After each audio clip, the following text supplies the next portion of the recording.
sebelum kita mulai acara ini juga kita akan mendengarkan sambutan dari Ibu Rusmiati selaku Ketua Umum Asita. Kami persilakan Ibu. Ya, terima kasih Miss Elis. Assalamualaikum warahmatullahi wabarakatuh. Waalaikumsalam. Salam sejahtera untuk kita semua. Om Swastiastu, Salam, Nama Budaya, Salam Kebajikan. Di Indonesia aja, bangga Asita. Yang saya hormati dan saya banggakan, wah yang pokoknya semua deh nih, Bapak Arief Gunawan selaku Ketua Umum ISLA, International Luxury Travel and Hospitality Alliance. Terima kasih Pak. Saya sebetulnya ini baru selesai dari acara dengan Pak Wapres dan Pak Sandi. Intinya juga bagaimana pariwisata di Indonesia ini bisa lebih maju dan lebih bangkit. Tapi yang tadi kalau Pak Arief sudah minta, wah tidak bisa menolak, dan saya sangat appreciate dengan acara ini karena lagi-lagi saya tahu Pak Arief betul-betul sekali mendukung pariwisata khususnya di Indonesia. Terima kasih Pak, saya sangat senang sekali. Kemudian terima kasih Miss Elis Matulesi selaku CEO Sevenfold Asia. Terima kasih Miss Elis juga bagaimana kita berusaha untuk membangkitkan pariwisata di Indonesia ini di 34 provinsi.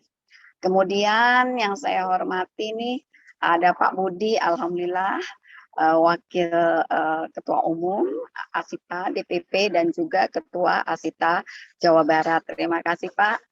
Pak Budi ini, saya kalau nggak ada Pak Budi istilahnya repot lah dalam segala hal, juga dari mulai mempromosikan, dari mulai kerja, thanks Pak Budi ya, ini betul-betul Asita ini ada Pak Budi, oke.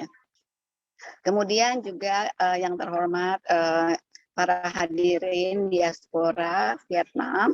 Tadi maaf saya tidak bisa sebutkan satu persatu. Terima kasih atas atensinya terutama di bidang pariwisata ini. Saya bangga sekali sebagai Ketua Umum Asita. Kemudian juga yang saya hormati dan saya banggakan kepada seluruh pengurus anggota Asita juga yang tidak bisa saya sebutkan satu persatu jika yang hadir dalam acara ini, dan seluruh hadirin yang tidak dapat saya sebutkan satu persatu. Perkenalkan, tak kenal maka tak sayang, saya adalah Ketua Umum Asita, yaitu Association of the Indonesia Tour and Travel Agency, yang bisa kita ketahui membersnya itu kurang lebih 7.000 travel agent di seluruh Indonesia. Di setiap provinsi ada ketuanya masing-masing, tadi kayak Pak Budi itu Ketua DPD Asita Jawa Barat, dan lebih dari 50 DPC. Jadi alhamdulillah Asita ini juga sudah berumur 50 tahun, sehingga betul-betul kita dengan acara ini merasa bangga karena banyak yang concern dengan pariwisata. Jadi Bapak Ibu yang saya hormati, pariwisata alternatif di tengah masa pandemi ini, kita mengusung konsep interaksi antara alam, budaya, dan masyarakat lokal. Salah satunya pariwisata alternatif yang banyak digandrungi sekarang ini desa wisata. Tentunya saya sebagai Ketua Umum yang membawahi lagi tadi 7.000 travel agent, saya sangat appreciate dengan Presiden kita juga realize dan sudah concern dengan tourism. Saya sebagai Ketua Umum merasakan itu.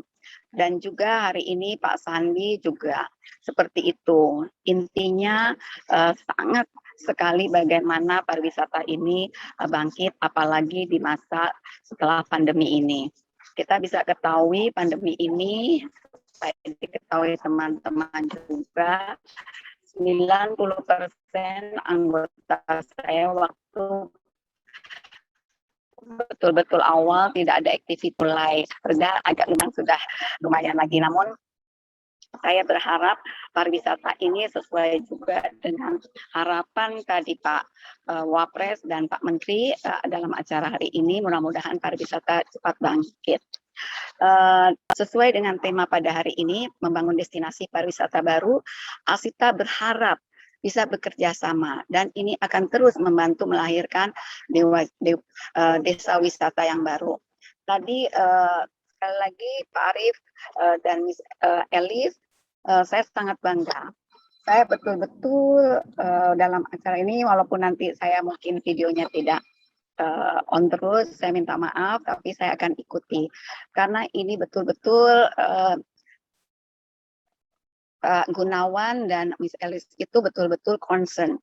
Dan apalagi di sini ada dari Vietnam, yang bagaimana caranya untuk mendatangkan wisatawan dari Vietnam ke Indonesia. Jadi Asita mengharapkan diaspora untuk ikut membantu memasarkan, memperkenalkan destinasi-destinasi yang ada di Nusantara. Karena Bapak dan Ibu ketahui bagaimana keberagaman dan keindahan Indonesia yang kaya. Kita bisa tahu, kita harus bersyukur Indonesia itu dibilang surga dunia dalam bidang pariwisata. Itu juga suatu poin. Dan sebetulnya Indonesia ini saya juga merasakan, saya juga Pak Gunawan belalang dunia, saya pun seperti itu, tapi saya mengetahui Indonesia lah yang sangat kaya. Hanya kita harus fokus, dan saya sedang dengan teman-teman yang concern, terutama sekarang ini untuk Vietnam. Begitupun dengan negara-negara lain. Saya sih ingin banyak berbicara, cuman mungkin waktu jua ya. Tapi intinya sekali lagi saya merasa bangga, saya merasa ini acara sangat-sangat membantu saya dalam arti positif.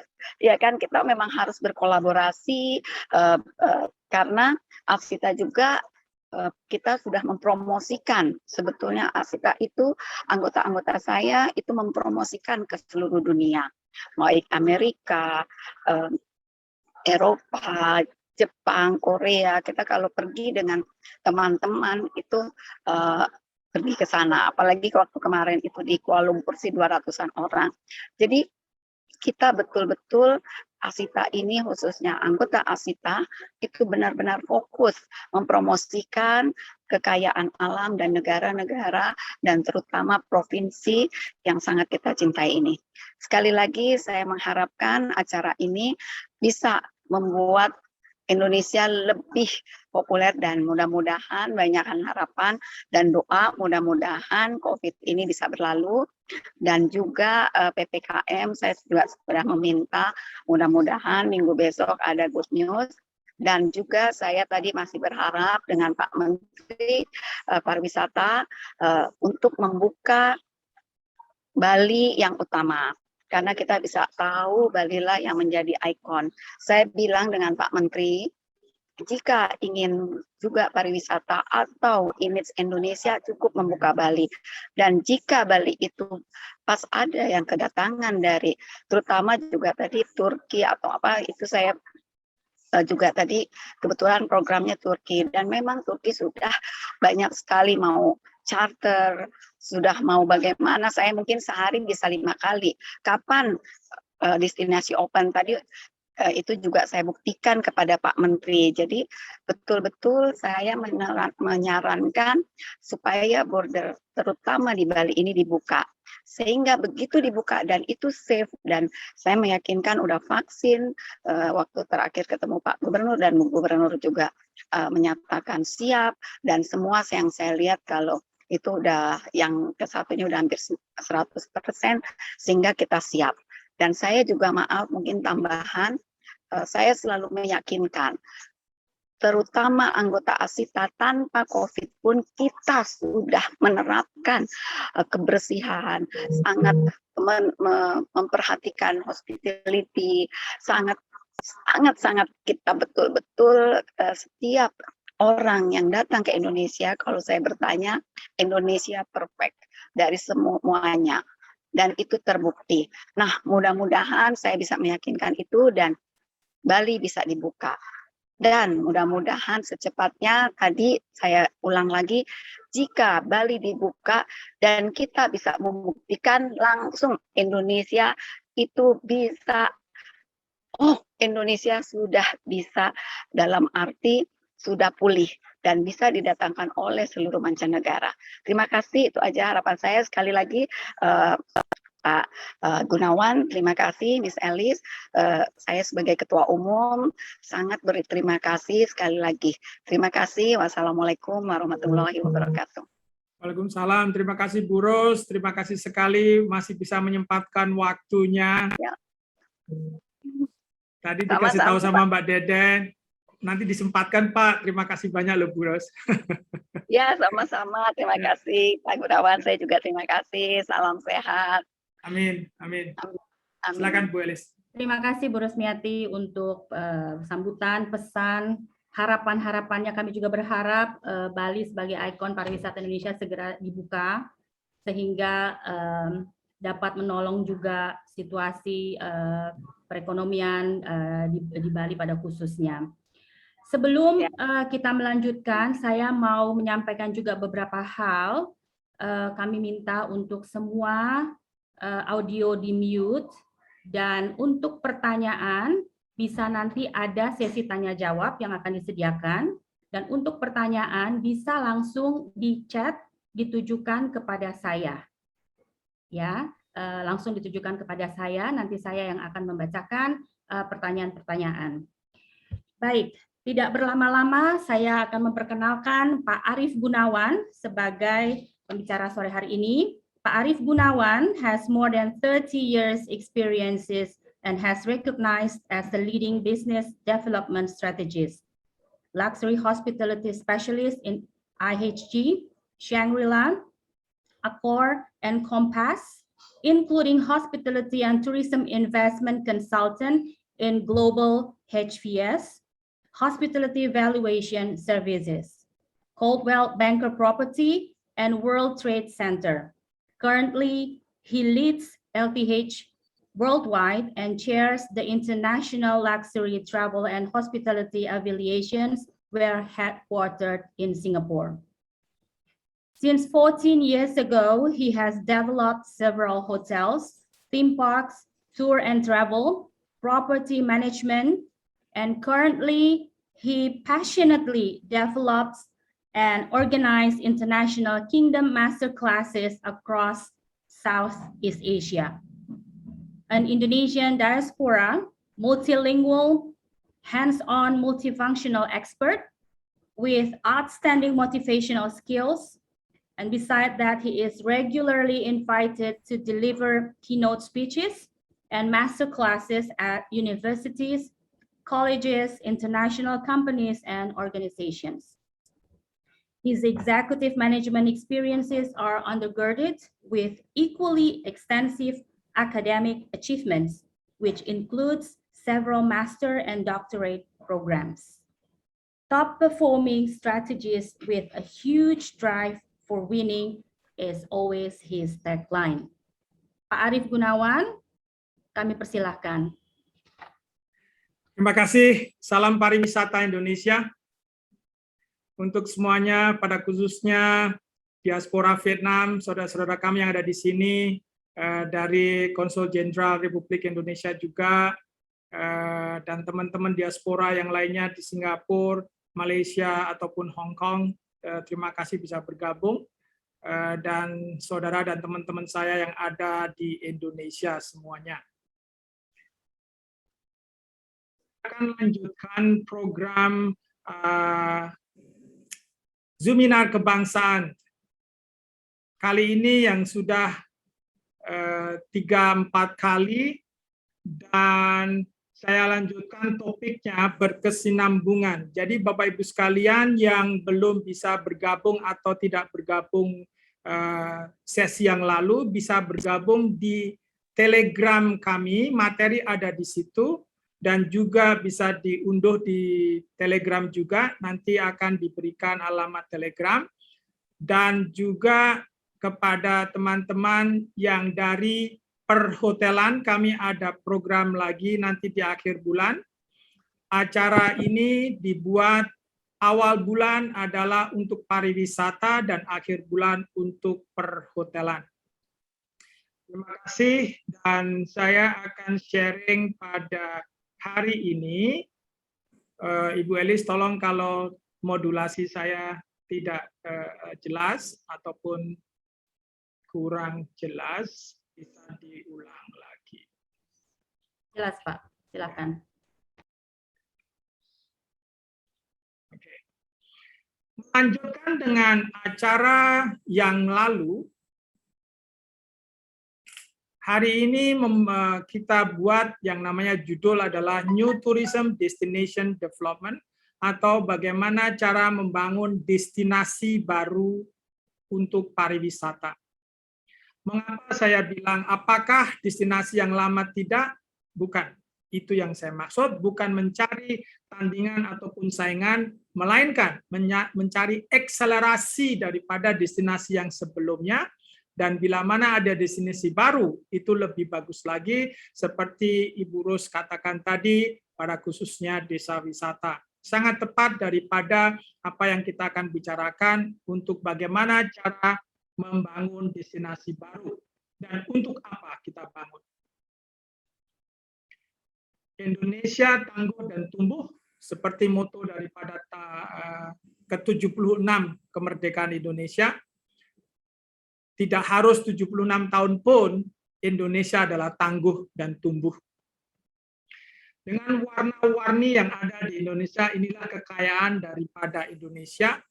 Sehingga kalau sesi yang sebelumnya saya bilang bahwa kita tidak harus takut di dalam pengembangan pariwisata, karena Indonesia memang tangguh dan tumbuh dengan warna-warni yang ada, termasuk pariwisatanya juga. Di dalam sesi sebelumnya bahwa kita semua ada di posisi endemik. Jadi tidak ada lagi yang namanya pandemik. Ini yang saya jelaskan berkali-kali, tidak mau, suka ataupun tidak, kita harus bisa hidup di dalam endemik, bukan pandemik lagi. Di mata dunia Indonesia masih merah. Di mana-mana COVID, levelnya pun masih jauh dibandingkan negara-negara yang lainnya. Tingkat vaksinasi juga masih rendah, tapi terima kasih untuk report atau laporan yang dari Bali.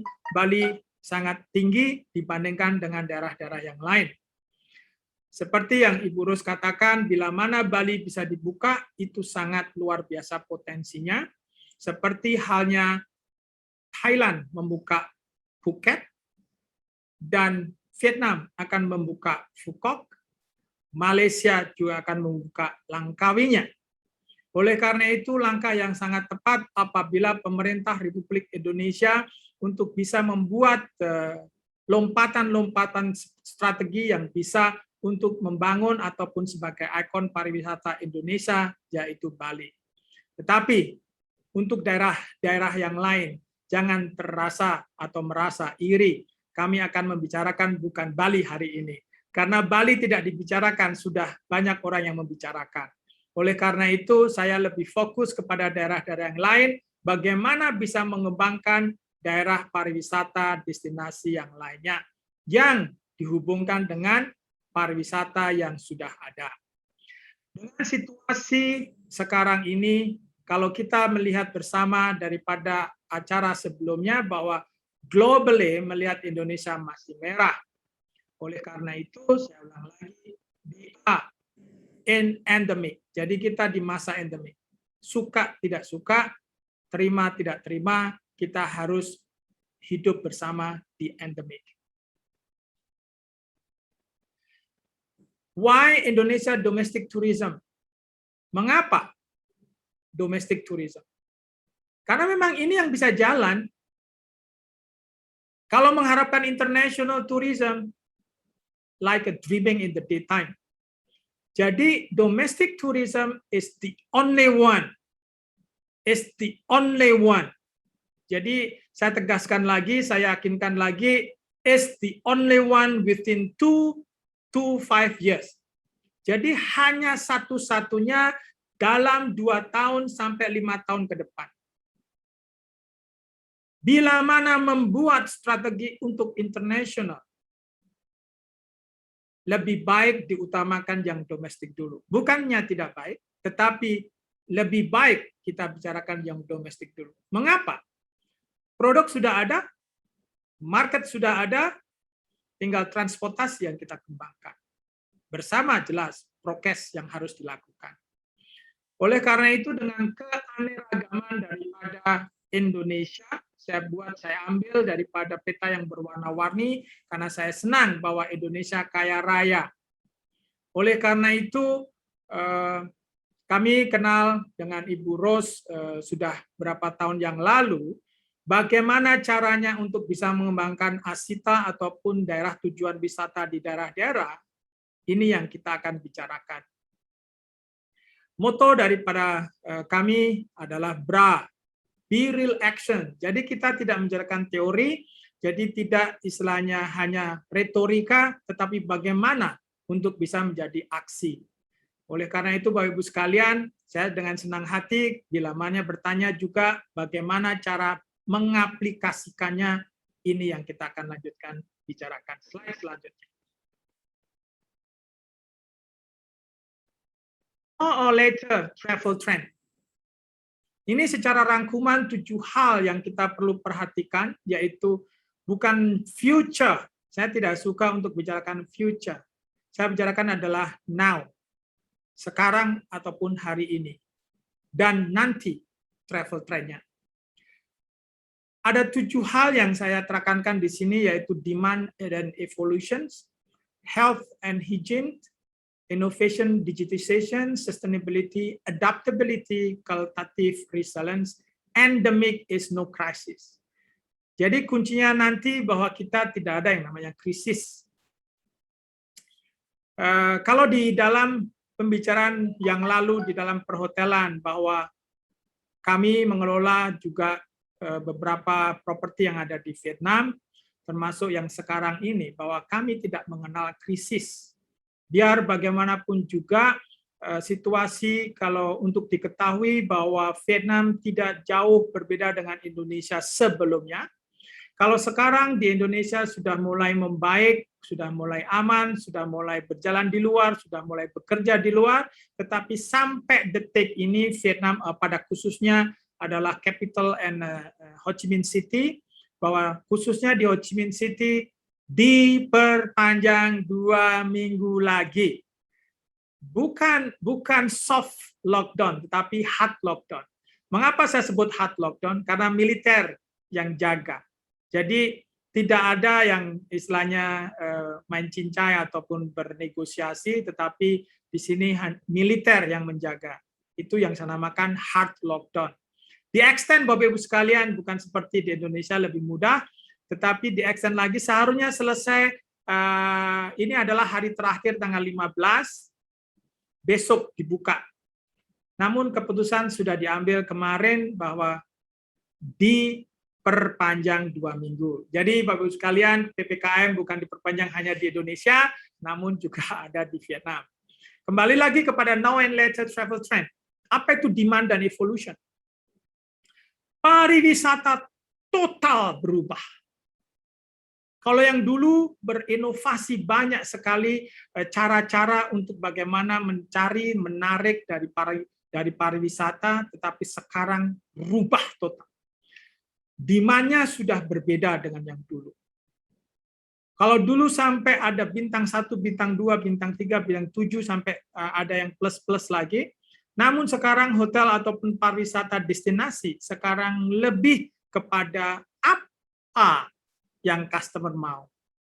Mengapa saya sebut demand? Seperti Ibu Rus katakan tadi bahwa sudah mulai ada perubahan, apalagi yang sudah mulai mengarah kepada destinasi-destinasi yang baru, yang diakselerasi daripada destinasi yang ada.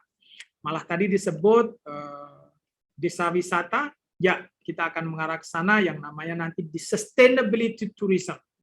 Demand dan evolution, jadi perubahan pariwisata di dunia total berubah. Eropa pun demikian.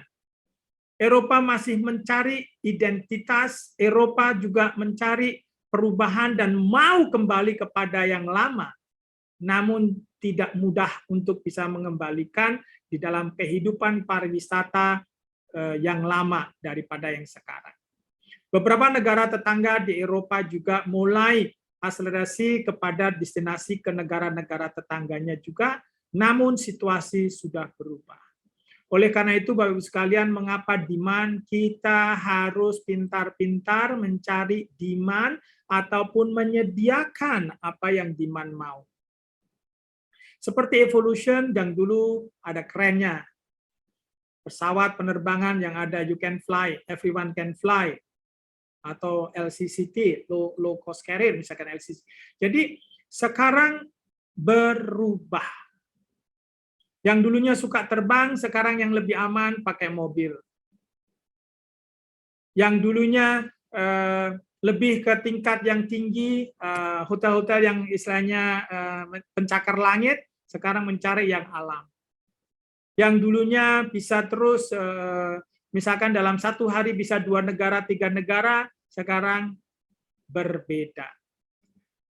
Ada bagusnya. Kalau yang dulu orang mengejar destinasi yang dia capai, jumlah daripada destinasi yang dia jangkau, tetapi sekarang length of stay-nya akan bertambah, Bapak Ibu sekalian. Jadi demand di sini adalah akan ada, bukan akan ada, mulai sudah berubah. Yang dulu 2 room night ataupun average room night-nya sendiri 2-3 malam, tapi sekarang bisa 7-9 malam. Ada kebaikan juga.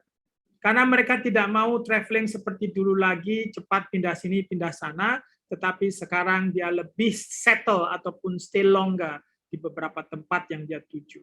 Sehingga mereka merencanakan pariwisata ataupun liburan itu sendiri, mereka betul-betul direncanakan jauh-jauh hari sebelumnya.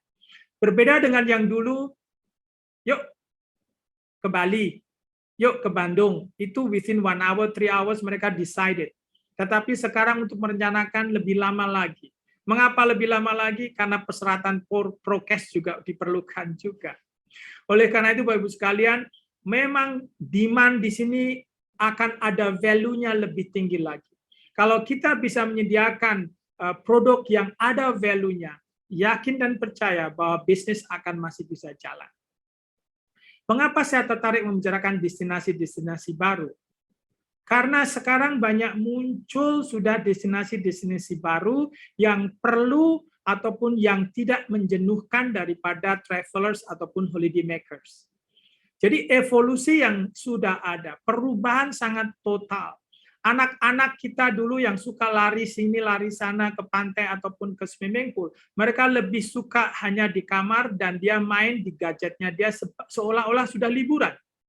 Jadi demand dan evolution di sini, kalau kita betul-betul tanggap daripada atau bisa tanggap dan menangkap daripada demand yang ada, Bapak Ibu sekalian, saya yakin pasti akan bisa jalan. Karena pasar sudah ada, produk tinggal kita garap. Health and hygiene seperti yang singgung sebelumnya, bahwa prokes dipersiapkan, sekarang persyaratan ini dan itu. Bukan hanya di Indonesia. Jadi Bapak Ibu sekalian yang di Indonesia, kalau misalkan ada aplikasi ini dan itu, suruh pilih misalkan yang mana untuk bisa memperlancar perjalanan, di Eropa pun juga sudah ada. Pro dan kontra pasti ada. Di Eropa masih banyak komunitas yang tidak mau divaksin. Jadi untuk yang di Indonesia, saya pikir juga demikian. Karena nilai daripada persentasi yang divaksin pun masih sedikit.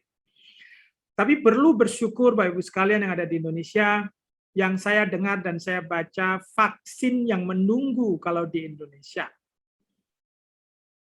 Vietnam, orangnya yang menunggu vaksinnya. Jadi berbahagialah Bapak Ibu sekalian yang masih ada di Indonesia sudah mendapatkan kedua vaksin, atau malah yang saya dengar ada yang ketiga atau sebagai booster. Ya, Bapak Ibu sekalian kalau ada kesempatan silahkan. Karena hidup sekarang ini bukan karena tergantung vaksinnya Bapak Ibu sekalian. Karena kita di bawah otoritas pemerintahan. Kalau pemerintahan kita menginginkan kita semua divaksin, ya kita tunduk. Mengapa tunduk? Karena persyaratan di kemudian hari jangan kaget, pasti harus meminta sertifikat vaksin.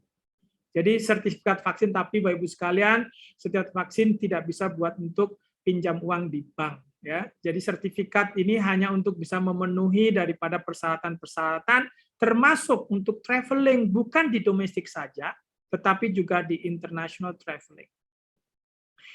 Dan di Eropa juga demikian. Mau ke supermarket pun juga harus menggunakan kartu vaksin. Untuk menggunakan public fasilitas pun juga masih menggunakan kartu vaksin. Beberapa komunitas yang mereka masih menyangkal dan tidak mau divaksin, mereka duduk di jalan-jalan dan mereka makan di depan restoran. Aksi protes. Dia menunjukkan kalau lo nggak boleh aku makan di restoran lo, gue makan di luar restoran lo. Bawa makanan sendiri. Jadi Bapak Ibu sekalian akan menjadi suatu bukan tradisi lagi, tetapi evolusi dan kesehatan requirement yang diminta daripada semua pihak. Karena dengan adanya kemauan kita bervaksin bersama, itu mengurangi daripada interaksi ataupun flying around yang virus yang tidak kita kelihatan. Health and hygiene. Bukan hanya di dalam public fasilitas yang health and hygiene, seperti Bu Ros yang di dalam pembukaannya bahwa juga sebelum ada pandemi pun kesehatan ataupun kebersihan di perhotelan atau pariwisata sudah diimplementasikan. Namun dengan adanya situasi sekarang itu diperkuat lagi ataupun dipertegas lagi ataupun ditekankan lagi, reinforce daripada health and hygiene. Yang misalkan cleaning service di dalam kamar yang dulunya tidak antiseptik misalkan, tapi sekarang sudah diperlengkapi semua. Jadi no on letter travel trend juga hotel akan menginginkan ataupun akomodasi customer menginginkan bahwa hotel tersebut juga memenuhi syarat daripada health and hygiene. Bukan hotelnya saja, tetapi juga karyawannya juga. Jadi Bapak Ibu sekalian bahwa health and hygiene ini menjadi bagian daripada endemik. Terima dan tidak terima bahwa di dalam endemik ini Bapak Ibu sekalian, kita semua harus bisa mengebulkan atau memanaskan kitchen kita, dalam arti ekonomi kita juga tetap harus jalan. Sehingga health and hygiene ini sangat penting karena tanpa health and hygiene, seperti Bapak Menteri juga waktu di Diaspora Global Kongres juga ditekankan, tanpa health and hygiene kita tidak bisa bertraveling ataupun berwisata. Pesannya juga dari Bapak Menteri bahwa kalau bisa, bukan kalau bisa, diharapkan daripada diaspora atau Indonesian Diaspora Network Global mengkontribusikan bagaimana caranya untuk bersama-sama membangun pariwisata domestik di Indonesia. Minimum 1.000 cara, Bapak Ibu sekalian. Oleh karena itu, Indonesian Diaspora Network Vietnam terpanggil untuk berpartisipasi bagaimana kita juga membantu saudara-saudara kita yang ada di Indonesia bisa mengembalikan pariwisata kembali dan tetap jaya. Yang ketiga adalah innovation and digitization. Tidak perlu kaget karena kita hidup di zaman atau di era daripada digital, sehingga digital akan membantu juga di dalam pengembangan pariwisata. Pada khususnya di kota-kota besar tidak harus melupakan dan harus mengingat bahwa digitalization adalah membantu dan mengurangi interaksi daripada karyawan dan tamu. Oleh karena itu, inovasi-inovasi yang ada termasuk di dalam teknologi, ini sangat bisa membantu daripada pariwisata domestik pada khususnya. Inovasi-inovasi lainnya adalah bagaimana kita bisa menciptakan, mengurangi kejenuhan daripada domestic travelers, sehingga mereka bisa mendapatkan hiburan yang dulunya harus ditemukan di luar negeri, tetapi di dalam negeri juga sudah ada. Inovasi-inovasi pada hari ini yang kita bicarakan yaitu bagaimana kita membangun pariwisata domestik yang baru, ini adalah bagaimana kita menerapkan inovasi-inovasi baru. Inovasi tidak harus selalu modern. Inovasi tidak harus selalu teknologi yang tinggi. Inovasi tidak harus juga yang digitalisasi, bukan. Inovasi adalah bagaimana kita merubah hal yang lama dan menjadi yang baru yang belum kita temui dan kita perlu bisa gunakan yang sama source-nya juga. Yang kelima adalah adaptability, Bapak Ibu sekalian. Kembali lagi bahwa kita ada di era endemik. Suka dan tidak suka, kita harus bisa beradaptasi. Oleh karena itu, kalau kita bisa pelajari bersama pariwisata yang ada di Eropa sekarang ini, mereka masih mengharapkan melihat daripada pariwisata yang lama. Masih belum bisa menerima dengan requirement daripada health and hygiene sendiri. Oleh karena itu, Ibu sekalian, kita tidak perlu mencontoh yang kurang bagus, boleh kita mencontoh yang lebih bagus lagi. Oleh karena itu, beradaptasi adalah solusi yang utama kita bisa mengembalikan pariwisata Indonesia pada khususnya di pariwisata domestik. Kita harus bisa beradaptasi. Hanya perusahaan, hanya destinasi yang bisa beradaptasi yang bisa bertahan lama. Kalau kita tidak bisa beradaptasi, wassalam, kita tidak bisa melanjutkan daripada usaha yang kita ada, Bapak-Ibu sekalian. Oleh karena itu, dengan adanya adaptasi ini, yang sering yang saya katakan bahwa lihat apa yang ada, apa yang masih ada. Setelah kita lihat apa yang masih ada dan apa yang ada, kita lanjutkan apa yang kita bisa lakukan. Jadi kalau sudah ada dan kita masih bisa lakukan, kita lanjutkan. Kalau kita tidak bisa mencari apa yang masih ada, Bapak-Ibu sekalian, kita namanya menyerah. Jadi kita harus bisa mencari apa yang masih ada. Jangan diutamakan, jangan diutarakan dulu yang tidak ada. Tidak ada ini, tidak ada itu, tidak bisa begini, tidak bisa begitu. Ya, kita akan kalah sebelum perang, Bapak-Ibu sekalian. Jadi dengannya adaptasi ini, Bapak-Ibu sekalian, kita mencari yang masih ada. Dan kita cari yang masih bisa kita lakukan. Sehingga ada dan bisa ini, Bapak-Ibu sekalian, bisa memulai dengan inovasi-inovasi yang ada di kemudian hari.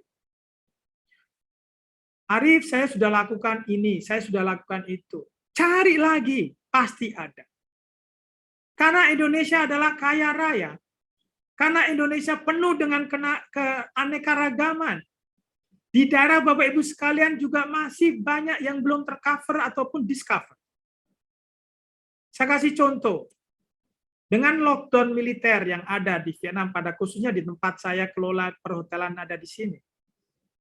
Yang saya cari yang ada siapa dan apa. Yang saya cari adalah tetangga saya. Apa? Mereka butuh masih liburan, Bapak Ibu sekalian. Jadi saya tawarkan ke tetangga-tetangga saya, mereka membutuhkan pariwisata. Mereka masih membutuhkan liburan. Dengan suasana situasi lockdown pun, kalau saya malah lupa hari Senin atau hari Minggu sama saja. Tetapi mereka masih ingat, Arif, can I spend in your place on the weekend? Oh, when is weekend? Weekend is tomorrow.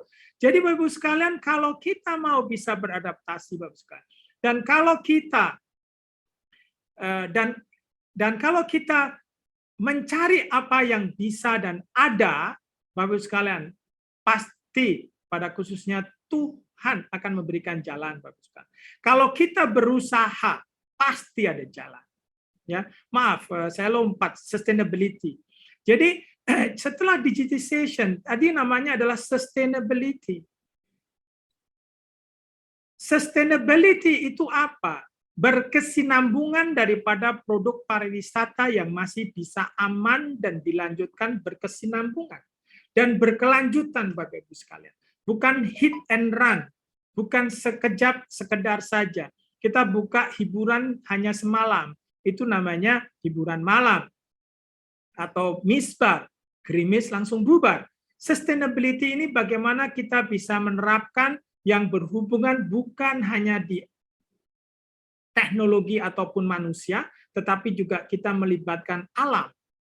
Jadi sustainability tourism ini yang bisa berkesinambungan dan menjawab dan melibatkan bukan hanya traveler saja, tetapi juga komunitas di daerah Bapak Ibu sekalian.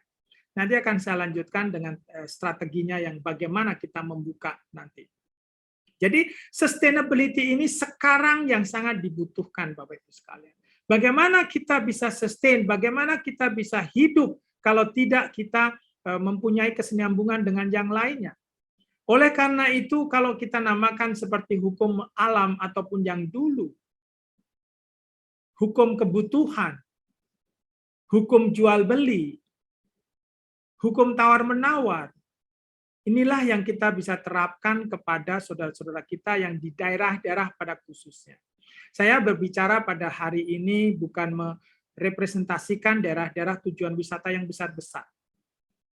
Karena mendengar daripada anggota Asita kepada saya sendiri bahwa bagaimana saya masih bisa hidup. Seperti Burus tadi katakan, hampir 1 tahun tidak ada yang namanya income, buru-buru income. Muter saja tidak bisa muter-muter. Jadi bagaimana saudara-saudara kita daripada Asita ataupun bagian pariwisata yang ada di daerah-daerah mereka bisa bertahan hidup. Hampir separuh feedback ataupun masukan bahwa mereka lompat daripada bidang pariwisata kepada bidang yang lainnya. Sehingga dengan pekerjaan yang lompat ini Bapak Ibu sekalian juga saya pikir juga tidak bisa sustain. Beberapa pertanyaan kepada saya sendiri secara pribadi bahwa Arif, hospitality and tourism is dead. No, it's not dead. Orang pada khususnya dibutuhkan atau membutuhkan pariwisata. Orang membutuhkan hiburan. Orang membutuhkan staycation. Orang membutuhkan vacation. Orang membutuhkan daripada plesir ataupun hiburan Bapak Ibu sekalian. Jadi tourism is not dead. Tidak akan mati Bapak Ibu sekalian. Dan apakah kalau ditanya, bukan kalau ditanya, jawaban saya pasti tanya, apakah kamu akan pindah haluan? Tidak. Tourism and hospitality is my blood. Dan saya akan melayani di dalam pariwisata dan perhotelan Bapak Ibu sekalian. Kenapa? Akselerasinya masih banyak yang belum dilaksanakan Bapak Ibu sekalian. Di sustainability ini sendiri aja masih luas. Nanti khusus saya bicara dalam 1,5 jam ngomong bicara sustainability saja. Jadi adaptability yang sudah saya singgung beberapa hal tadi, kita tidak bisa hidup kalau kita tidak bisa beradaptasi. Mencari yang masih ada, dan mengembangkan yang masih ada, dan kita melakukan yang bisa kita lakukan. Jadi kognitif daripada resilience inilah jawabannya. Kita harus tangguh. Kita harus kuat. Terjemahan daripada tangguh adalah selain daripada tough, adalah resilience. Bukan strong. Strong was not enough. Resilience is yang lebih. Jadi Bapak sekalian tangguh, kita harus jadi tangguh. Tongkat, apa bahasa lagu yang lama, dicocok tanam aja bisa hidup, bagaimana? Jadi kalau kita melihat keanekaragaman daripada Indonesia, itulah kekayaan Bapak Ibu sekalian. Kalau saudara-saudara kita yang lain yang mengatakan bahwa oh tanah air kita tidak subur lagi, oh tanah air kita sudah dijual, no. Tanah air Indonesia masih luas, tanah air Indonesia masih kaya raya, tanah air Indonesia masih ada gem atau permata yang masih kita bisa gali. Kalau kita mau menggali. Nah, Bapak Ibu sekalian, bahwa cari lagi apa yang masih ada dan apa yang bisa kita lakukan. Bapak Ibu sekalian pasti akan mendapatkan di daerah masing-masing setelah slide-slide berikutnya ini. Jadi resilient adalah tangguh, kita harus tangguh. Kalau kita lemah saja, ya pasti kalah Bapak Ibu sekalian. Kalau kita bahasanya, kalau kita sudah mengeluh tidak bisa ini, tidak bisa itu, oh tidak boleh ini, tidak boleh itu. No. Jiwa bangsa Indonesia tidak rapuh. Jiwa bangsa Indonesia adalah pejuang. Jadi kalau situasi yang begini saja, kecil buat pahlawan-pahlawan kita yang dulu. Mereka menghadapi langsung musuh, face to face pakai bambu runcing kok. Masa sekarang kita nyari yang sudah ada aja susah? Jadi endemic is no crisis, Bapak Ibu sekalian. Kita bisa bahas 1 jam pun per topik ini juga saya masih punya bahan. Bagaimana endemic is no crisis?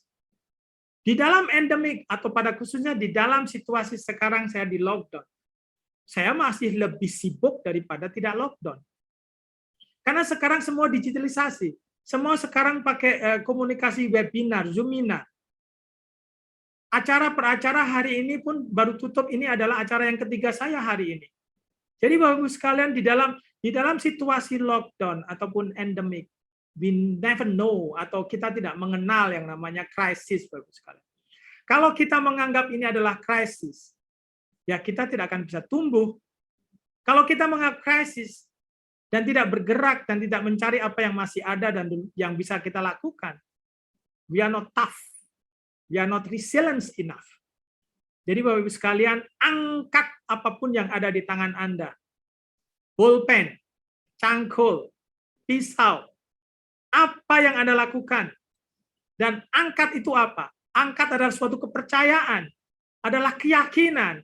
Jadi kalau misalkan di dalam pandemik saya sharing Bapak-Ibu sekalian, saya tidak suka yang namanya retorika. Saya apa yang saya katakan, apa yang saya lakukan. Begitu saya mendapat informasi bahwa minggu depan akan ada military lockdown di Vietnam, khususnya pada itu. Angkat, bukan tongkat lagi, bukan angkat bolpen. Tulis menu yang ada, apa yang punya, makanan apa di store yang ada, bikin menu lagi. Jual.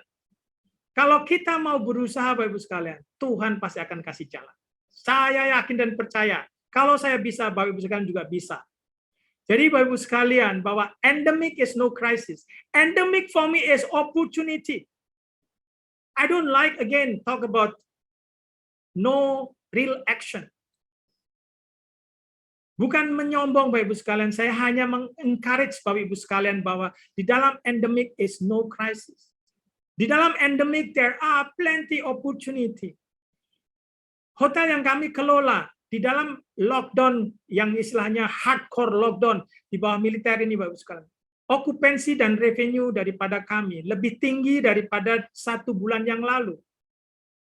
Jadi kalau kita mau menghargai di dalam endemic ini dan kita mau masih bisa mencari apa yang ada dan kita masih mau bisa yang kita lakukan, angkat bolpen, angkat pikiran, buka lagi apa yang bisa. Pasti Tuhan kasih jalan. Jadi 7 hal ini Bapak-Ibu sekalian, nanti kalau misalkan saya mau belajar demand and evolution lagi, saya buka kelas lagi Bapak-Ibu sekalian. Saya mau belajar health and hygiene. Oh, banyak teman-teman saya ini yang bisa melakukan ini. Dan innovation and digitization kami masih ada. Jadi karena waktu yang terbatas, saya akan kejar materi yang selanjutnya. Kalau Bapak-Ibu sekalian ada pertanyaan sampai di sini, silahkan bisa hubungin Ibu Elis. Silakan. Ya, Pak Arief, ada satu pertanyaan ini yang masuk.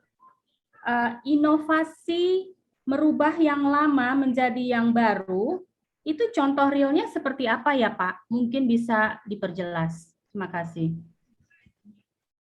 Inovasi dari, nanti saya akan jelaskan di slide-slide selanjutnya, tetapi secara singkat saya akan bilang, saya tidak akan meninggalkan dengan produk yang lama. Saya tidak akan melupakan produk yang sudah ada. Inovasi di sini kalau di pivot, Bapak-Ibu sekalian, kalau di pivot memang harus total berubah. Pivot yang kita lakukan minggu yang lalu, ya ada kelas-kelas selanjutnya, pivot akan berubah. Misalkan begini. Kalau yang dulu, hotel yang kami lakukan, misalkan tidak boleh terima pets, tidak meninggalkan yang lama, oke, pets boleh masuk. Karena demand-nya tinggi, Bapak-Ibu sekalian. Pada khususnya di tempat kami sekarang ini, mereka eager to pay, bila mana mereka boleh membawa pets-nya. Jadi inovasi, kalau itu hampir semi ke pivot, karena bukan saya anti pets, bukan. Pets boleh masuk, Bapak-Ibu sekalian, pets adalah hewan peliharaan. Jadi hewan peliharaan boleh hanya masuk di tempat kami di taman saja. Restoran kami ada terbuka di luar, jadi boleh di luar saja. Tidak boleh masuk ke pekarangan hotel. Karena demand-nya sangat tinggi, Bapak Ibu sekalian. Setiap permintaan terus, Arif tolonglah, boleh aku bayar itu 1 orang bahasanya. Anggap itu adalah triple occupant.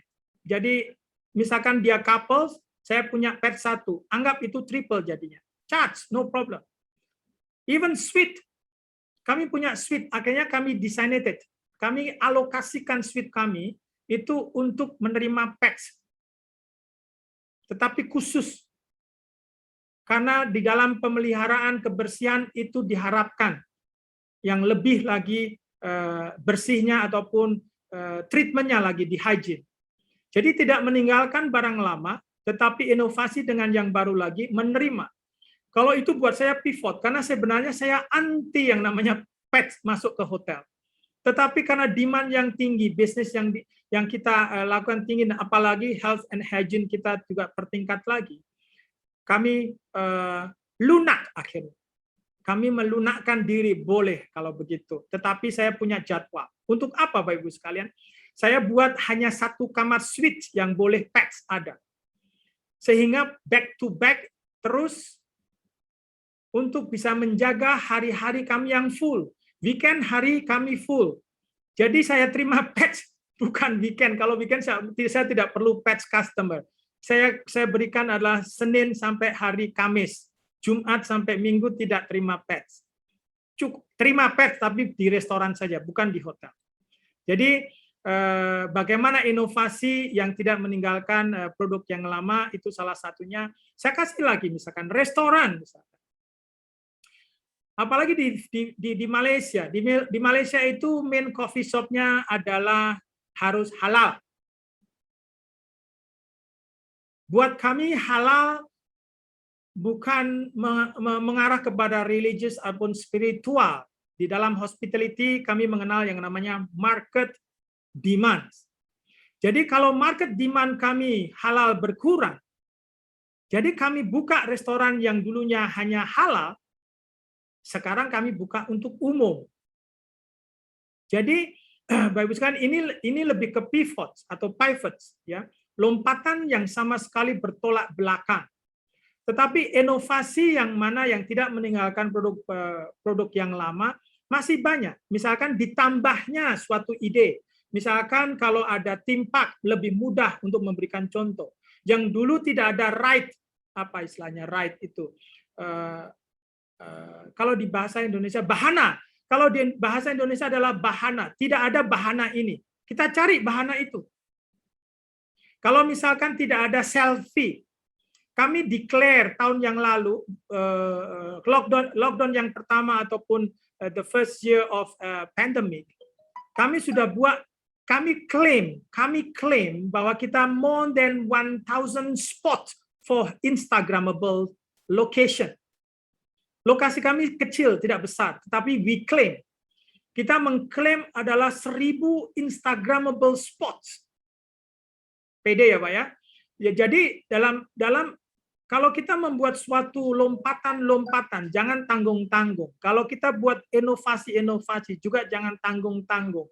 Kalau mau dibuktikan, waktu itu ada juga yang nanya, 1.000, kamu bisa hitung satu persatu? Oh, jangan sampai Prabu Boko nanti, saya bisa bikin jadi patung nanti kalian kalau saya begitu. Kalau saya bisa hitung itu. Jadi dalam pool sendiri saya buat sampai 100 spot, Bapak Ibu sekalian. Jadi itu adalah inovasi yang tidak meninggalkan produk yang lama. Kalau bahana theme park yang misalkan dulu hanya ada 7, sekarang ada menjadi 12 ride ataupun bahana, itu sama juga inovasi baru Bapak Ibu sekalian. Jadi nanti saya berikan yang namanya itu adalah man-made ataupun nature. Nanti di dalam FG atau 5G, 5 grade strategy, nanti akan saya terangkan lagi. Disitulah yang namanya inovasi, yaitu man-made, Bapak Ibu sekalian. Kalau nature, kenapa saya buat nature? Kenapa saya buat istilahnya destinasi yang baru? Destinasi yang baru masih banyak nature yang ada di Indonesia yang belum tercover ataupun discover. Oleh karena itu, tempat destinasi yang baru, Bapak Ibu sekalian, masih banyak orang yang belum mengcover. Oleh karena itu, mengapa saya buat adalah membuat destinasi yang baru Bukan saya meninggalkan yang lama, tidak. Saya menambah, berakselerasi dengan yang lama. Sehingga nanti akan saya terangkan setelah yang satu ini. Silakan. Silakan Bapak Ibu, jika ada pertanyaan bisa langsung dikirim di kolom chat, langsung ke Elis Matulesi. Silakan Pak Arief dilanjutkan. Baik, saya lanjutkan ya. Dan nanti bisa mungkin terjawab di situ juga. Travel bubble, ini sudah saya jelaskan dari tahun yang lalu. Di Indonesia waktu itu masih, bagaimana kalau kita bekerja regional? Bapak Ibu sekalian, kenapa nomor 2 adalah hygiene tadi itu? Health and hygiene. Kalau kita mau bekerja sama dengan regional, tingkat level daripada vaksin yang ada di Indonesia sendiri aja masih rendah. Bagaimana Bapak Ibu mengharapkan dari Singapura yang sudah tinggi? Vaksin Singapura yang tertinggi di Southeast Asia itu 78 yang mau target daripada bulan depan adalah 90% vaccinated di Singapura. Bagaimana mereka akan bisa menerima kita yang levelnya masih di bawah 50%? Jadi sekali lagi saya bilang, lupakan internasional daripada tourism. Apa travel bubble? Kalau dulu berbicara travel bubble kepada regional ataupun internasional. Kalau sekarang saya tegaskan lagi, kita harus membuat travel bubble untuk yang domestik. Kalau sesi yang sebelumnya yang saya bilang bahwa bisa Banyuwangi bekerja sama dengan Bali, waktu itu saya kasih contoh yang paling singkat karena tidak materi yang kita bicarakan bukan travel bubble. Sekarang kita bicarakan travel bubble. Jadi Bapak sekalian, untuk travel bubble ini adalah suatu destinasi dengan destinasi yang lain yang aman. Kita membuat suatu kerjasamaan daripada daerah tertentu dengan daerah yang lain yang sama-sama aman, bekerja sama. Yuk kita buka travel bubble. Yuk kita buka destinasi bersama. Dengan kesepakatan, daripada destinasi tersebut. Ibu sekalian, travel bubble sangat penting dan sangat mudah kalau kita lakukan untuk di Indonesia sebenarnya. Mengapa? Daerahnya masih sekali Bapak sekalian. Saya kasih contoh. Semarang City yang dulu terkenal merah total katanya kan, di Demak atau di Semarang sendiri. Adik kandung saya sempat kena positif waktu itu, ya. Tapi syukur puji Tuhan sekarang sudah negatif lagi sekeluarga. Jadi Semarang misalkan. Apakah Semarang pariwisata bisa mati? No. Buat saya pariwisata bisa masih hidup. Kalau kita bisa lanjutkan, bagaimana travel bubble? Misalkan dengan daerah yang sama-sama green zone. Vietnam akan diterapkan setelah 2 minggu ini, Bapak-Ibu sekalian. Ini kan 2 minggu ekstensi daripada military lockdown. Mereka, Vietnam akan menerapkan yang namanya green card. Sama card-card yang lain nanti warnanya apa? Apakah masih merah, apakah masih brown? Apakah masih yellow nantinya. Jadi mereka tidak bisa cross district atau di Indonesia cross kecamatan kalau mereka tidak green sama green. Kalau tidak hijau sama hijau tidak boleh masuk. Jadi kalau travel bubble di sini, kalau misalkan kota-kota di sekelilingnya daripada Semarang, mereka masih banyak yang dari Ungaran, dari Kendal, Pekalongan, Demak, dan Kudus. Kalau mereka sama-sama hijau, tingkat daripada positifnya rendah, mereka bisa bekerja sama. Seperti misalkan demikian. Apakah Semarang dengan Pekalongan? Apakah ini saya tulis Yogyakarta dengan Magelang? Apakah Semarang dengan Ungaran? Ini travel bubble, mulailah travel bubble. Kalau acara-acara sebelumnya yang saya tekankan bahwa PPKM tidak bisa disamaratakan. Inilah yang saya maksud. Kalau di daerah-daerah tertentu mereka sudah kuat. Kalau di daerah-daerah mereka sudah sama-sama green. Kenapa tidak bisa buka? Perekonomian akan terbantu, Bapak Ibu sekalian. Jadi dalam travel bubble di sini sendiri juga bisa menerapkan bukan hanya destinasi satu dengan destinasi yang lain, tetapi juga market share yang ada di destinasi tersebut sama-sama membantu. Jadi bukan centralized, dalam arti centralized begini, bukan menguntungkan untuk Semarang saja, tetapi juga apa yang bisa menguntungkan untuk Ungaran. Jadi Ungaran kalau misalkan sekarang belum ada tujuan wisata ataupun DTW daerah tujuan wisata, buat daerah tujuan wisata yang bisa menerima orang-orang Semarang. Jadi ini yang saya maksud, buat dalam arti di sini, apakah buat harus ada biaya investasi? Ini kan sudah bukan. Nature masih banyak Bapak Ibu sekalian. Mengapa saya bisa bilang banyak? Karena saya masih dapat beberapa postingan-postingan di Instagram yang ada di Semarang ataupun Ungaran atau Pekalongan atau Yogyakarta ataupun Magelang ataupun Purwokerto yang tidak pernah saya lihat sebelumnya. Itulah Bapak Ibu sekalian destinasi-destinasi yang baru yang kita bisa kembangkan plus travel bubble. Dengan adanya travel bubble ini Bapak Ibu sekalian, ekonomi rakyat yang paling bawah bisa terbantu. Sustainability, disinilah tempat sustainability daripada tourism.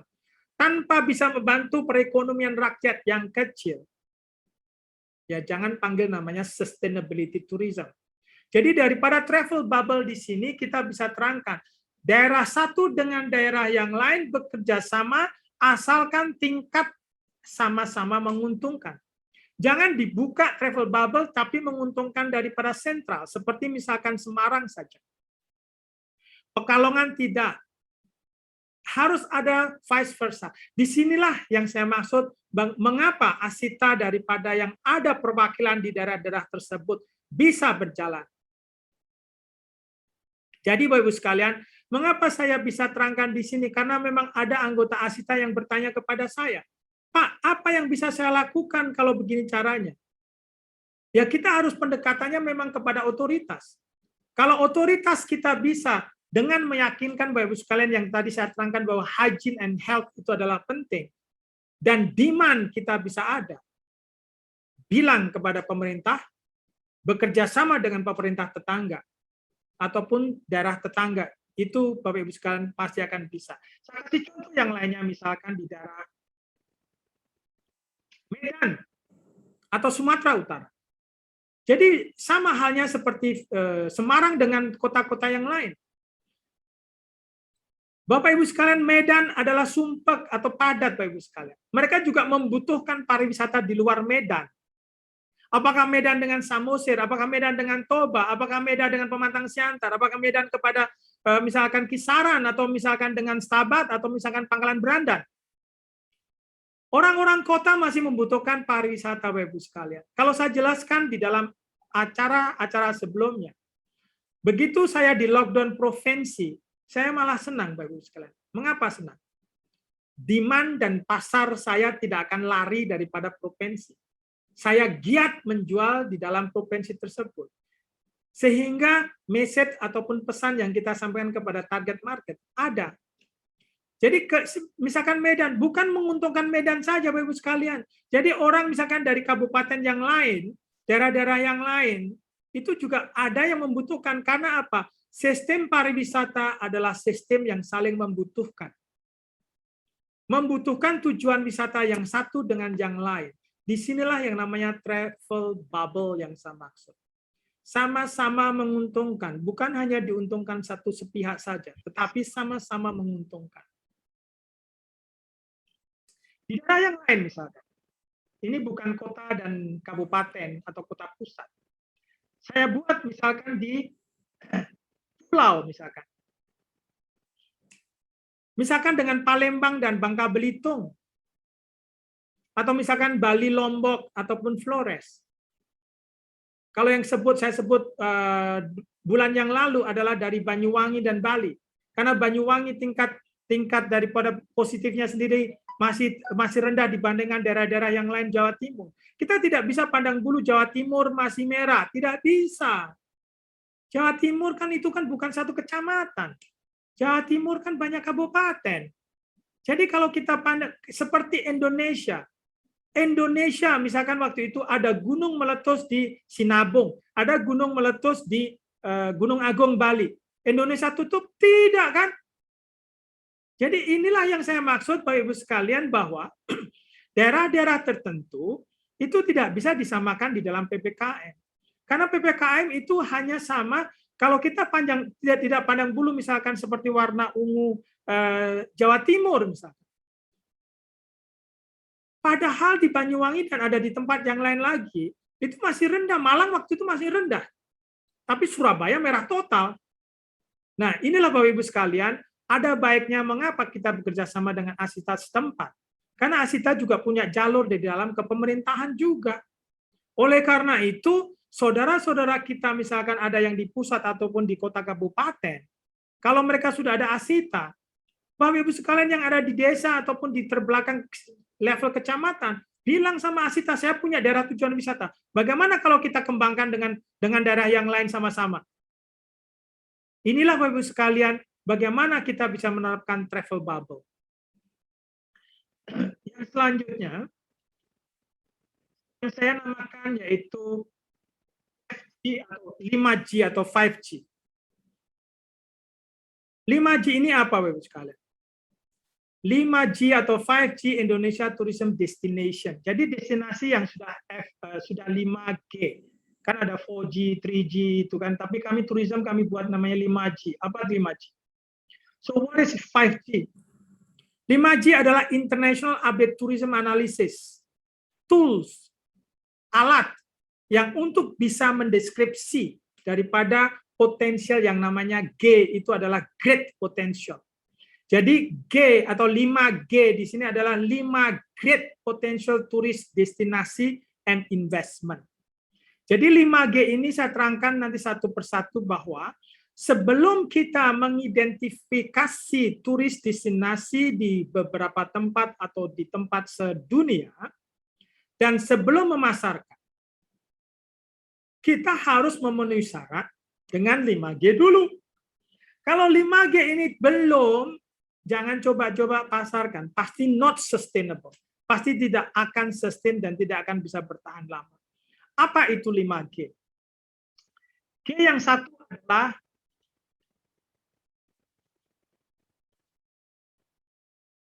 Great Attraction. Jadi Great Attraction di sini, Bapak Ibu sekalian, berarti destinasi yang sudah harus mempunyai great, itu yang luar biasa ataupun sangat bagus, nature-nya. Lihat dulu nature-nya. Mengapa nature atau atraksi saya buat yang pertama? Karena yang gratis, Bapak Ibu sekalian. Karena yang tidak memerlukan investasi, Bapak Ibu sekalian. Kalau misalkan kita ada misalkan teman-teman kita yang ada di kota besar, apakah di Jakarta, apakah di Semarang, apakah di Palembang, apakah di Medan. Yuk kita jalan-jalan yuk. Misalkan ke sungai, apakah ke sawah, apakah trekking ke kota-kota lama. Di Vietnam tahun lalu ada yang namanya initiated by foreigner, Bapak Ibu sekalian. Karena dia nyari ceperan, karena nyari penghasilan tambahan, akhirnya foreigner tersebut membuat yang namanya itu old building track. Jadi kita membuat trekking ataupun jalan bersama-sama menyusuri gedung-gedung tua ataupun kuno. Initiated by foreigner, Bapak Ibu sekalian. Halnya yang sama sekarang. Apakah mereka membutuhkan biaya? Tidak. Apakah mereka membutuhkan daripada investasi? Tidak. Mereka membutuhkan kemauan dan menggunakan keadaan. Jadi apa yang ada dan apa yang bisa pasti dapat sesuatu. Jadi Bapak Ibu sekalian, great nature adalah yang low cost investment. Great culture, yang ketiga adalah great man-made. Kalau misalkan great man-made itu adalah buatan manusia, suatu destinasi yang dibuat oleh manusia atau dibuat-buat oleh manusia untuk bisa menarik pariwisata. Di sini Bapak Ibu sekalian, seperti yang saya bilang mengenai theme park misalkan. Kalau yang dulu ada 2 ride, 3 ride, 4 bahana, 5 bahana, ataupun 6 bahana, sekarang akan menjadi 5 atau 7 atau 10. Misalnya di tempat kami yang saya bilang tahun lalu saya klaim adalah 1,100 1000 Instagramable spots misalkan. Beberapa memang saya buat, tetapi saya buat yang simple-simple, Bapak Ibu sekalian. Karena memang alamnya sudah ada. Jadi kalau misalkan man-made ini hanya mengelola dan hanya inovasi, Bapak Ibu sekalian. Istilahnya menginovasi, menambah hal yang baru di tempat yang lama. Jadi man-made ini adalah bisa membantu, atau ini man-made adalah buatan manusia. Jadi suatu atraksi yang buatan manusia, bukan daripada budaya, bukan daripada alam.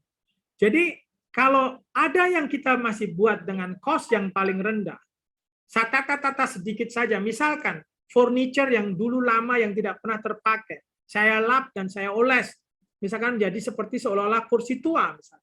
Ditambah lagi dengan lampu, ditambah lagi dengan lukisan kecil, ditambah dengan itu adalah suatu man-made bagaimana yang kita bisa mengatraksi ataupun menarik daripada pariwisata. Jadi great attraction is very important di dalam pembentukan dan pembuatan destinasi yang baru. Tidak memerlukan investasi yang tinggi bila mana Bapak Ibu sekalian bisa mencari nature and culture-nya Bapak Ibu sekalian. Jadi nature di sini hanya menggunakan fasilitas alam yang sudah ada. Tinggal kita mau kemauan tidak ada. Misalkan di Pekalongan ataupun di beberapa pesisir di dalam Laut Jawa yang di Semarang sampai di Pekalongan.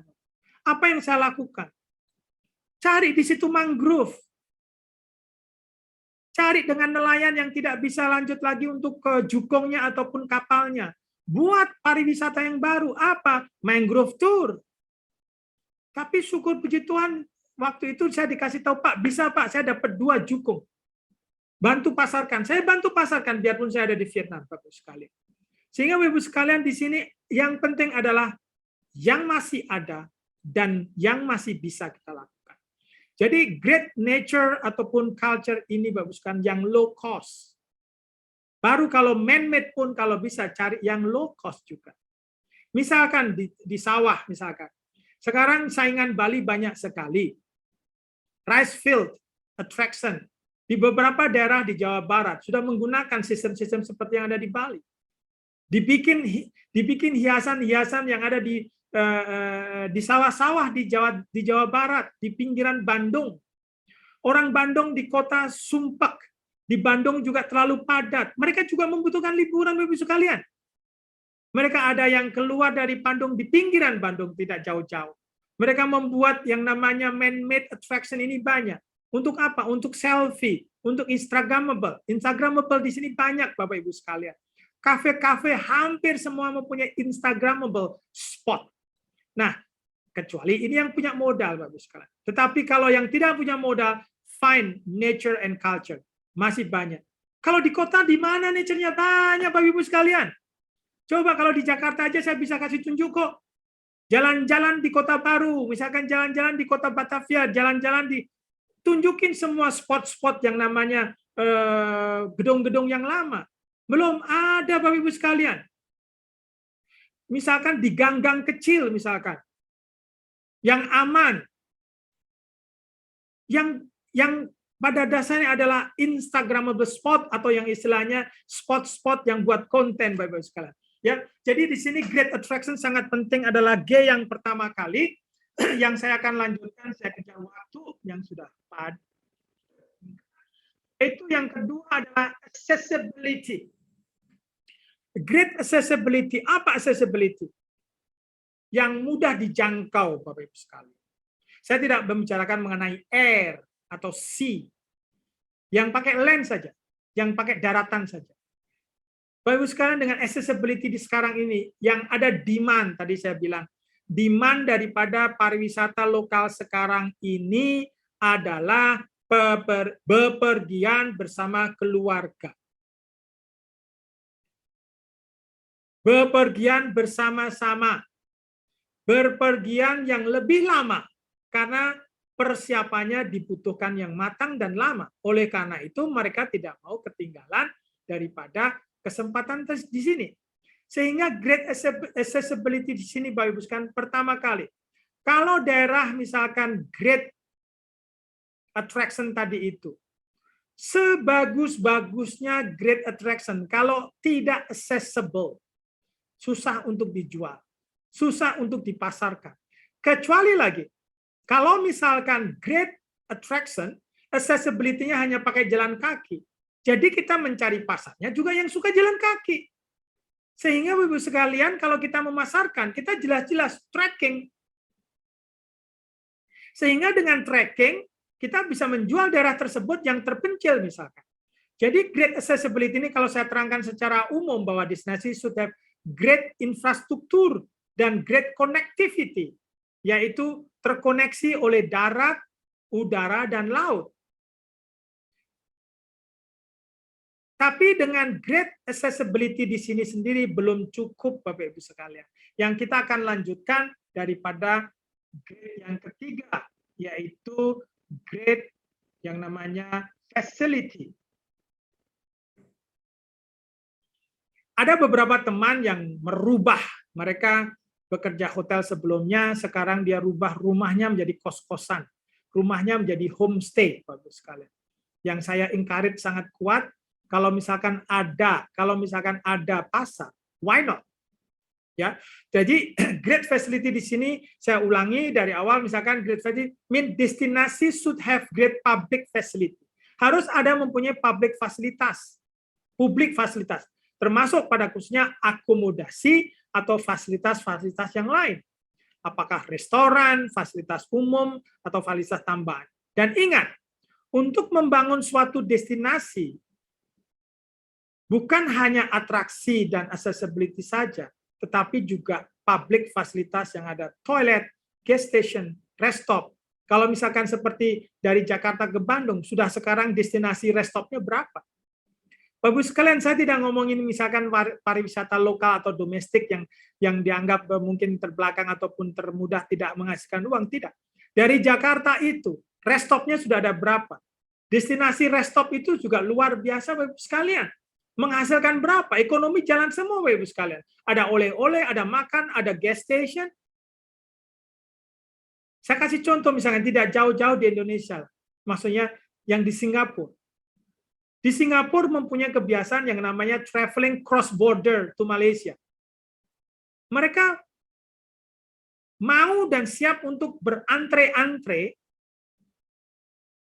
mau ke border hanya bersama dengan keluarga.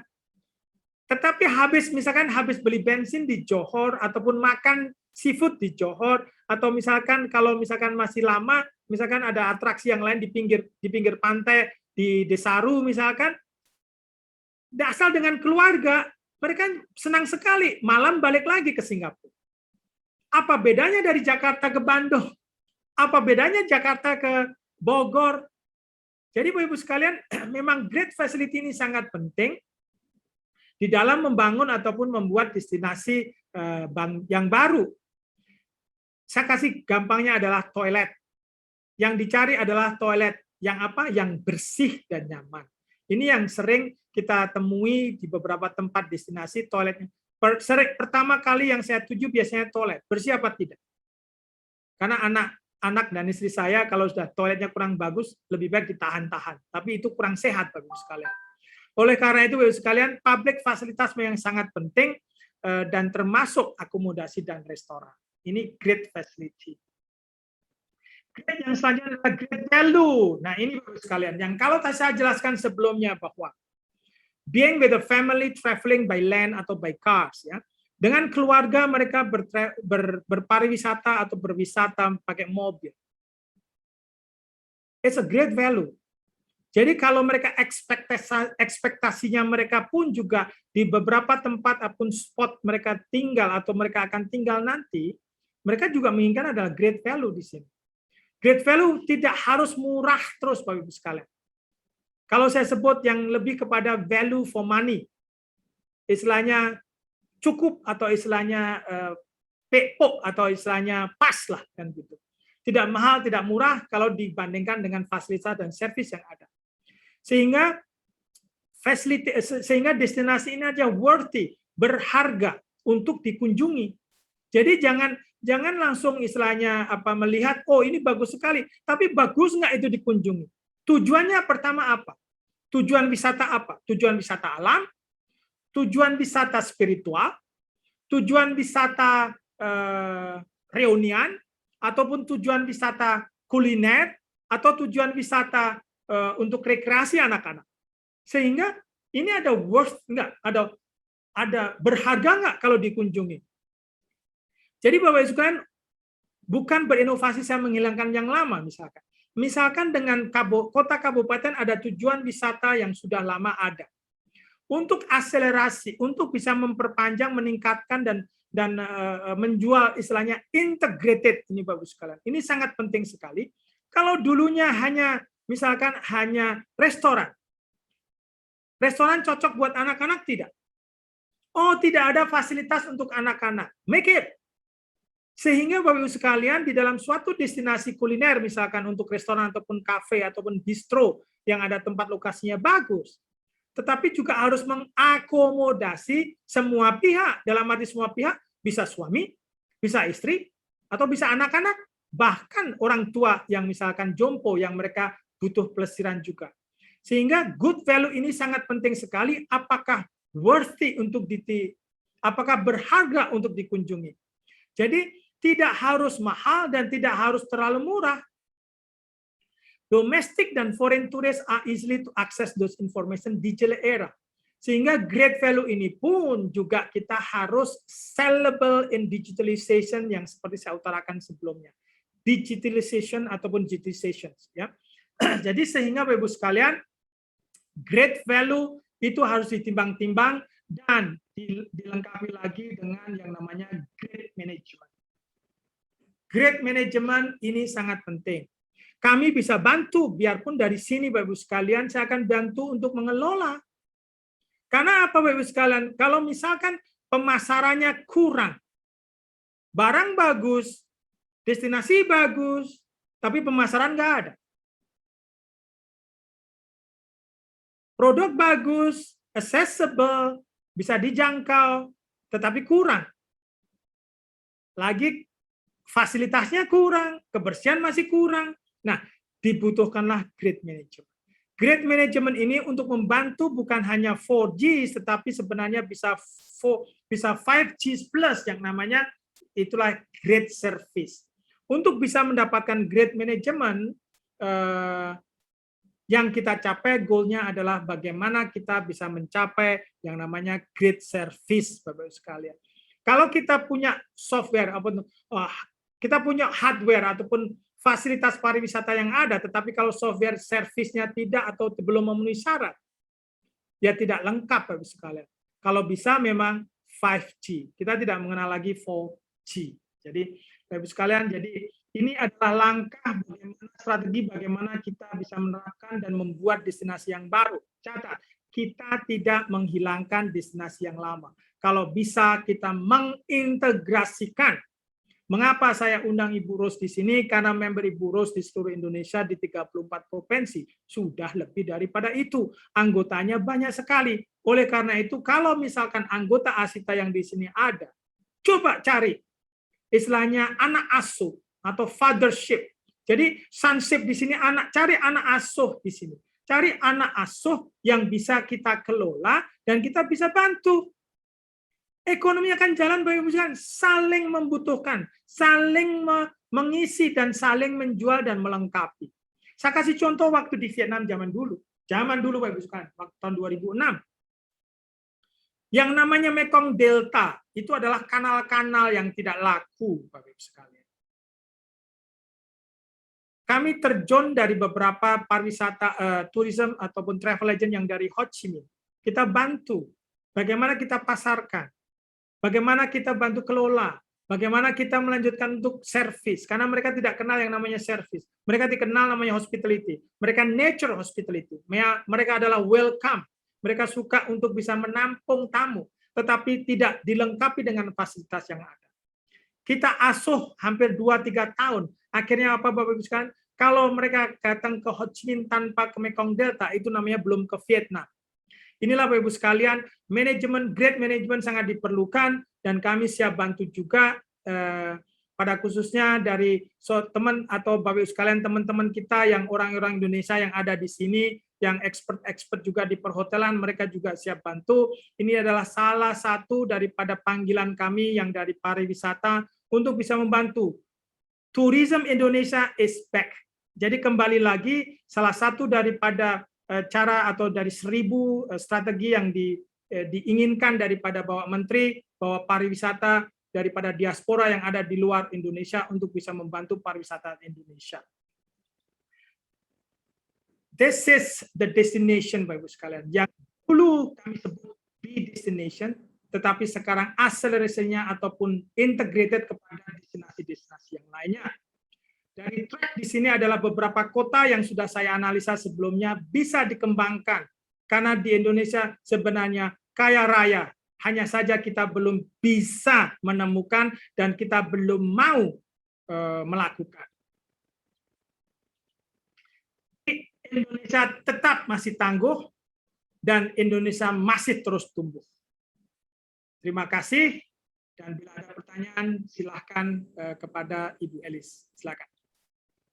Terima kasih Pak Arief, luar biasa. Silakan Bapak Ibu, jika ada pertanyaan, mungkin kalau Bapak Ibu mau langsung bertanya juga silakan. Bisa di-unmute.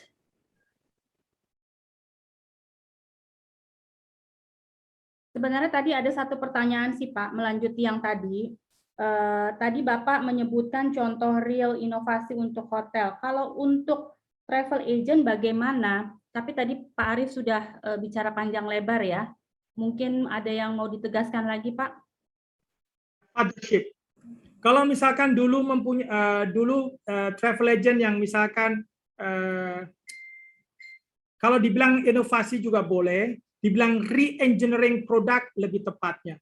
Sehingga re-engineering ini kita olah lagi, kita unggah lagi, ditambah partnership, ditambah mengadopsi daripada destinasi-destinasi yang lebih dalam, di dalam lagi bisa kita gabung. Jadi value for money ataupun value trip, value destinasinya dia lebih tinggi lagi. Karena ingat, demand, evolusi daripada tourism, dia tidak mau yang namanya single destination anymore. Mereka untuk bisa menghargai waktu yang dia persiapkan, waktu yang bersama keluarga, untuk bisa bersama-sama menikmati destinasi yang baru ataupun integrasi dengan yang baru lebih lama lagi. Karena untuk trennya ke depan, sekarang dan ke depan atau sekarang dan nanti, itu adalah orang akan tinggal lebih lama. Kalau dibandingkan dengan yang dulu hanya 1 malam, 2 malam, sekarang bisa 3-6 malam.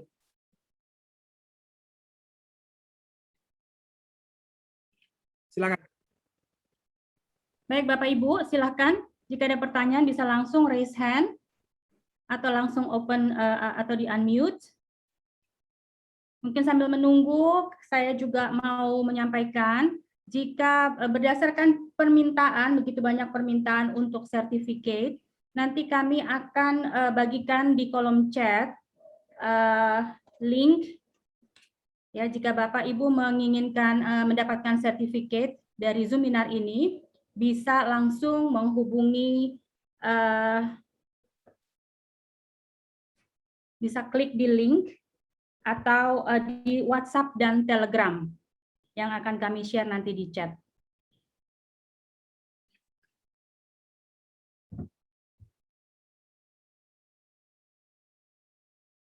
Silakan Pak Arief, jika tidak ada pertanyaan lagi, mungkin Pak Arief bisa menyampaikan yang terakhir, Pak.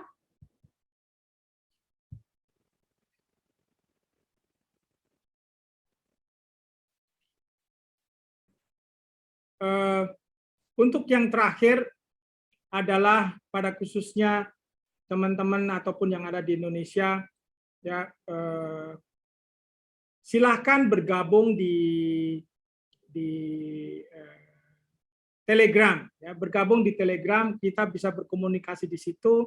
Bila mana menghendaki ataupun case-case study yang lebih, ini saya kasih contoh yang di daerah Pekalongan dan Semarang Utara. Mereka stuck juga. Saya sudah tidak bisa berkembang lagi apa yang dilakukan. Waktu itu saya cukup di pikiran saya hanya langsung bilang, Bapak itu kan bagus mangrove-nya, Pak. Kenapa nggak cari mangrove, spot-spot mangrove? Berarti itu bisa digabung, itu bisa dijual. Dia langsung hubungin teman-temannya, tidak lebih daripada 1 minggu mereka jadi. Tapi begitu dipromosikan 1 bulan, PPKM kena. Jadi Bapak Ibu sekalian, kalau kita mau, Bapak Ibu sekalian, kita cari. Maksudnya begini, dengan diangkat atau mengangkat tangan dalam arti di sini itu adalah niat, Bapak Ibu sekalian. Kalau kita ada niat, pasti ada jalan.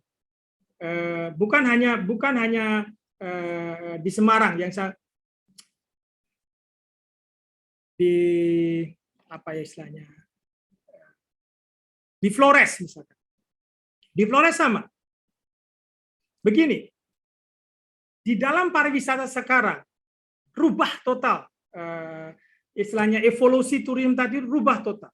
Jadi kalau kita ngomong pariwisata itu dulu kan turis kan. Nah, di Flores misalkan itu kan terkenal ikannya mantap. Sambal mantap. Ini kan sistem alam yang kita bisa jual untuk bisa menghidupkan sirkulasi ekonomi yang paling rendah. Jadi teman kita yang dulu misalkan berpikiran kita adalah pariwisata itu turis domestik. Turis domestik itu terkenal dengan turis terbang. Makanya rubah metabolisme daripada konsep turis dari sini itu rubah. Kenapa real yang saya kasih contoh? 100% hotel yang kami kelola dulu itu 100% turis, Bapak sekalian. Tapi begitu lockdown tahun yang lalu bulan April, saya harus merubah selangsung. Kalau kita mengharapkan turis dalam 2 sampai 5 tahun tidak akan bisa makan lagi, tidak bisa hidup sampai sekarang. Oleh karena itu, kalau kita masih punya pikiran turis itu terbang, salah. Tamu saya ada di sini ini turis pakai apa? Semua pakai sepeda. Ada yang jalan kaki, ada yang pakai sepeda. Sama, saya bandingkan di sini bukan dengan yang jauh-jauh, dengan Flores misalkan. Ikannya sangat bagus, nelayannya Asita. Karena anggota Asita waktu itu yang menghubungi, Pak, saya tanya, apa yang ada di situ? Apa yang dari alam di situ ada? Oh, ikannya, saya bilang, bukannya di situ ikannya bagus, waktu itu saya pernah ke situ ikannya bagus. Oh iya, betul. Nah, coba cari pemancingan. Coba kalau kita untuk pasarkan, misalkan, bikin Pak, Bapak kan pernah ke Jimbaran. Iya, bikin seperti Jimbaran, coba. Ikan bakar, kasih sambal mentah. Yang membeli siapa? Tawarkan ke tetangga dulu.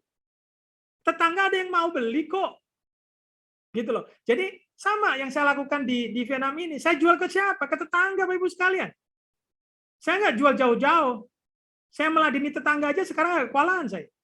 Nah, yang saya kasih contoh langsung terlalu jauh misalnya ke Flores, itu kan tidak terlalu kota besar. Kalau kota besar kan pasarnya banyak. Jadi Bapak Ibu sekalian kalau di kota-kota besar, masih banyak peluang Bapak Ibu sekalian. Jadi bukan hanya di tempat Flores saja. Yang ada saudara kita, misalkan teman kita yang ada di Pulau K. Di Pulau K, di Langur, di kota. Sama Pak, saya mau jual siapa? Emang dulu jual turis juga? Enggak kan? Enggak. Coba Pak, bikin sesuatu lagi. Apa yang kita bisa lakukan? Dijual kemana? Yang terbang dari siapa? Dari Ambon. Kalau nggak dari kota Ambon, dari Tual. Masa kita dari, Bapak Ibu sekalian, hukum alam kembali lagi. Hukum yang saling membutuhkan. Jadi kalau mereka membutuhkan sesuatu, kita sediakan sesuatu. Kalau saya membutuhkan sesuatu, saya mencari sesuatu. Travel bubble inilah yang saya maksud, Bapak Ibu sekalian. Tidak terlalu tinggi-tinggi, tidak terlalu seperti kota-kota misalkan di Eropa. Apa artinya EU? European Union misalnya. Mengapa dilakukan begitu? Karena mereka bubbling their health, mereka mempunyai komunitas sendiri. Sehingga sekarang ini pariwisatanya mereka masih jalan. Mengapa masih jalan? Karena buka border. Kalau kita nggak buka border nggak bisa. Jadi kalau misalkan mengapa saya gandeng Ibu Ros yang dari Asita? Karena anggotanya seluruh Indonesia sudah ada. Kalau misalkan anggotanya sudah ada, gunakan yang sudah ada dulu. Kita tidak perlu bikin PT, kita tidak perlu bikin travel agent saja yang baru. Inilah yang saya bilang inovasi dengan yang menggunakan yang sudah ada. Kalau sudah ada anggota Asita yang sudah ada, Gunakan yang sudah ada. Kalau sudah ada PT yang ada, gunakan PT yang sudah ada. Tinggal mencari apa? Mencari destinasi yang baru. Bagaimana caranya? 5G tadi, Pak. Saya bisa buka untuk diskusi lebih lanjut lagi di dalam sesi yang selanjutnya. Silakan. Terima kasih Pak Arief. Ini ada yang bertanya, tadi saya sudah sampaikan juga ke beliau langsung, G yang keempat itu adalah sustainability. Mungkin Pak Arief secara singkat bisa mengulang sedikit saja mengenai sustainability. G keempat bukan sustainability. G yang keempat.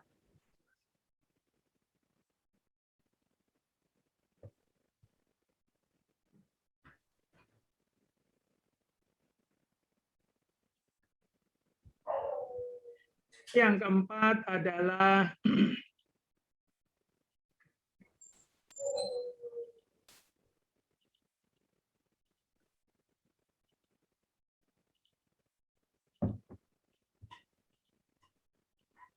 value.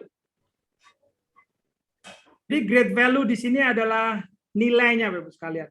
Jadi kalau misalkan saya tadi inovasi tidak meninggalkan yang lama, coba cari extension atau cari tambahan nilai daripada destinasi yang sudah ada, ya, sehingga bisa melengkapi atau menambah yang namanya kalau terkenal orang dulu bilang added value.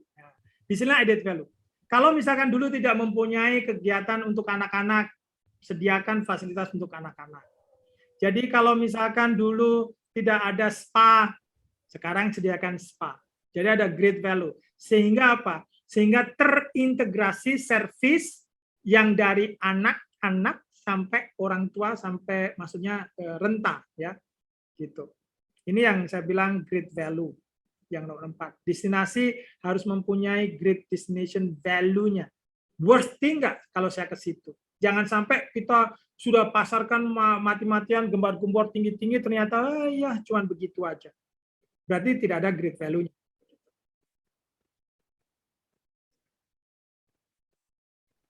Terima kasih Pak Arief. Saya juga sampaikan tadi di chat sudah di-share, yaitu link kalau Bapak Ibu menginginkan materi presentasi dan pendaftaran sertifikat bagi yang membutuhkan, silakan diklik di link TikTok Asia.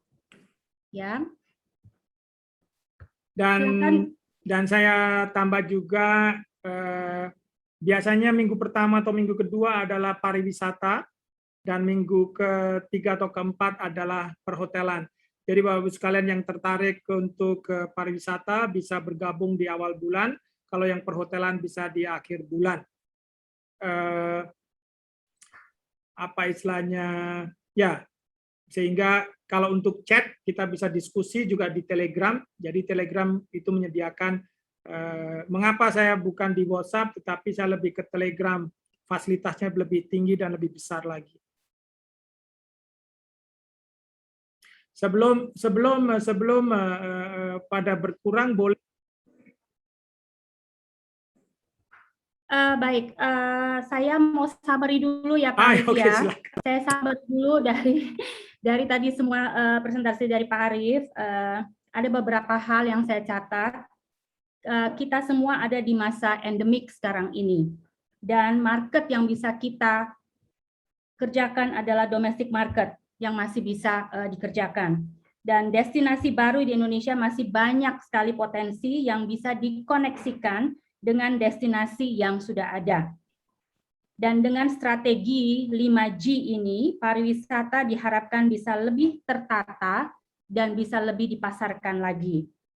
Sehingga diharapkan ekonomi rakyat, terutama di daerah lokal, bisa pulih kembali. Demikian. Baik Bapak Ibu, terima kasih untuk waktu yang sudah diluangkan menghadiri Zoominar kebangsaan ini.